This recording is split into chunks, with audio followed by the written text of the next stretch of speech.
नमस्कार, आप देख रहे हैं 4 PM बिहार और मैं हूं अभिषेक मिश्रा। मोकामा और गोपालगंज दो सीटों पर उपचुनाव हो रहे हैं और बिहार की इन दो सीटों पर होने वाले उपचुनाव से जुड़े हुए एक खेल की बात हम करेंगे। इस पूरे वीडियो में हम आपको ये बताने जा रहे हैं भारतीय जनता पार्टी खेल करने में कामयाब रही है। हालांकि ये खेल महागठबंधन को कितना भारी पड़ेगा, इस खेल से भारतीय जनता पार्टी को कितना फायदा होगा, ये तब पता चलेगा जब मोकामा और गोपालगंज इन दो सीटों पर चुनाव के नतीजे सामने आएंगे। बहुत वक्त नहीं रह गया है, बहुत जल्द दोनों सीटों पर चुनाव के प्रचार का शोर थम जाएगा और 3 नवंबर को वोटिंग होनी है, 6 नवंबर को इसके परिणाम सामने आने हैं। तो जाहिर है बहुत कम वक्त है। तस्वीर साफ होने में मोकामा कौन जीतेगा, गोपालगंज कौन जीतेगा, कांटे की लड़ाई है, यह साफ तौर पर दिख रहा है। भारतीय जनता पार्टी और आरजेडी के बीच गोपालगंज में भी और भारतीय जनता पार्टी और आरजेडी के बीच मोकामा में भी। हम किस खेल की बात कर रहे हैं, खेल पर आते हैं। भारतीय जनता पार्टी कौन सा खेल करने में कामयाब रही है। बिहार की राजनीति का समीकरण बदलता हुआ नजर आ रहा है और एक बड़ा सस्पेंस अब खत्म होता हुआ नजर आ रहा है। चिराग पासवान की एंट्री एनडीए में तकरीबन तय हो गई है और खुद बीजेपी ने इस पर मुहर लगा दी है। हालांकि भारतीय जनता पार्टी ने यह नहीं कहा है कि चिराग पासवान एनडीए में आ रहे हैं, उनकी एनडीए में एंट्री हो रही है, लेकिन राजनीति में कहा कुछ नहीं जाता और हर बार कहा नहीं जाता। संकेतों के जरिए भी बहुत कुछ समझा जाता है। चिराग पासवान और बीजेपी बिहार उपचुनाव में साथ आ गए हैं। बीजेपी को चिराग पासवान का साथ मिल गया है और भारतीय जनता पार्टी ने ही इस पर मुहर लगा दी है। बीजेपी के प्रदेश अध्यक्ष डॉक्टर संजय जायसवाल ने ही इस पर मुहर लगा दी है कि चिराग पासवान बीजेपी को सपोर्ट कर रहे हैं, इस उपचुनाव में बीजेपी को समर्थन कर रहे हैं। भले ही चिराग पासवान या उनकी पार्टी की तरफ से कोई आधिकारिक ऐलान सामने नहीं आया हो, लेकिन बीजेपी के प्रदेश अध्यक्ष डॉक्टर संजय जायसवाल ने आज कहा है कि चिराग पासवान मोकामा और गोपालगंज इन दोनों सीटों पर प्रचार करेंगे। 1 तारीख को चिराग पासवान अपना प्रचार अभियान शुरू करेंगे। तो जाहिर तौर पर, और देखिए समीकरण को समझना होगा, दोनों सीटों पर जो वोटों का गणित है, जो जातीय समीकरण है, उसको समझना होगा।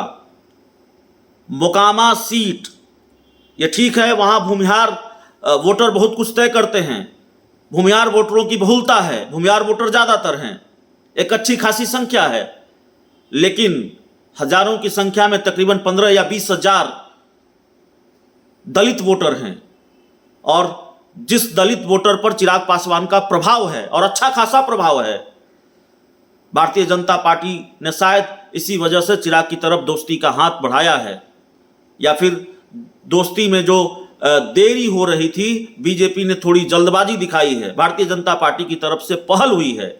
हमारे पास जो जानकारी है वो जानकारी ये है कि देश के रक्षा मंत्री राजनाथ सिंह और चिराग पासवान के बीच लंबी बातचीत हुई है।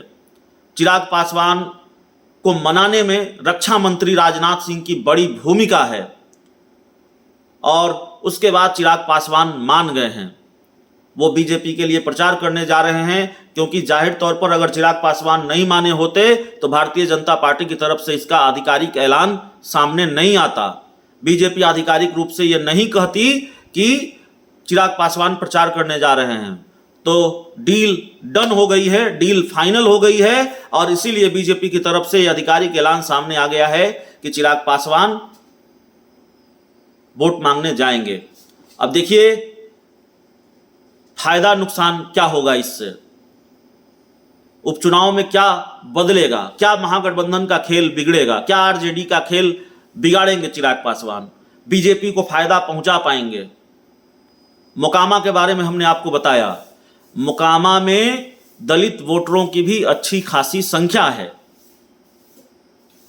और जब मैं वहां गया तो ये जानकारी हमें मिली कि मोकामा में दलित वोटर भी अच्छा खासा प्रभाव रखते हैं, अच्छा खासा प्रभाव डालते हैं, चुनाव को प्रभावित करते हैं और चिराग पासवान की पकड़ है दलित वोटरों पर।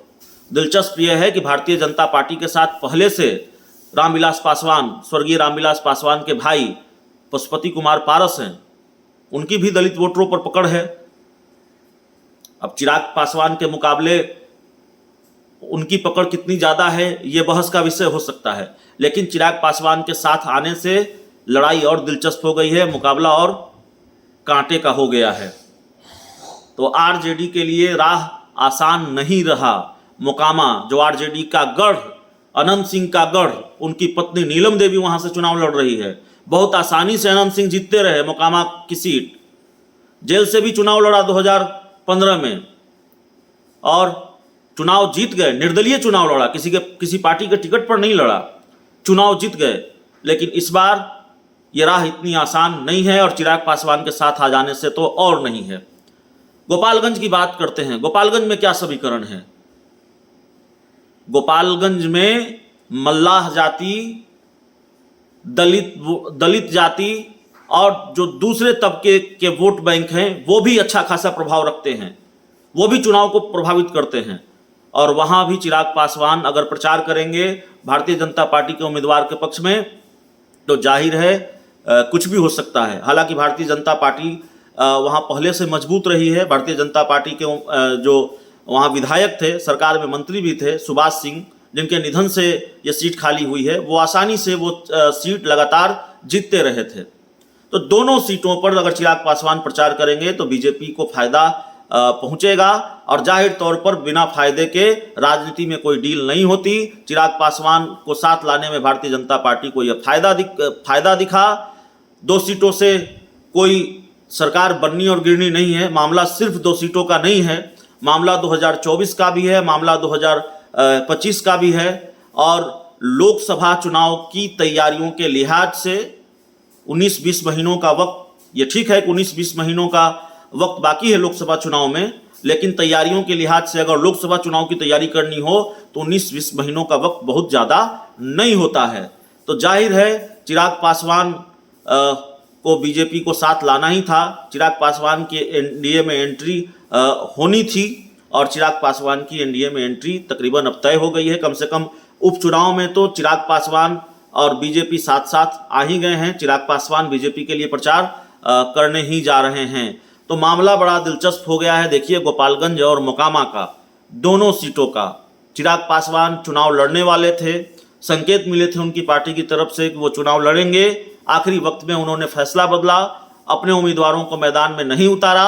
अब तक चुप्पी थी, अभी भी चुप्पी है। उनकी तरफ से कुछ भी नहीं कहा गया है या उनकी पार्टी की तरफ से, लेकिन जिस तरह से बीजेपी ने ऐलान किया है उससे साफ है कि चिराग पासवान खेल के मूड में हैं और आखिरी वक्त में उन्होंने खेला कर दिया है।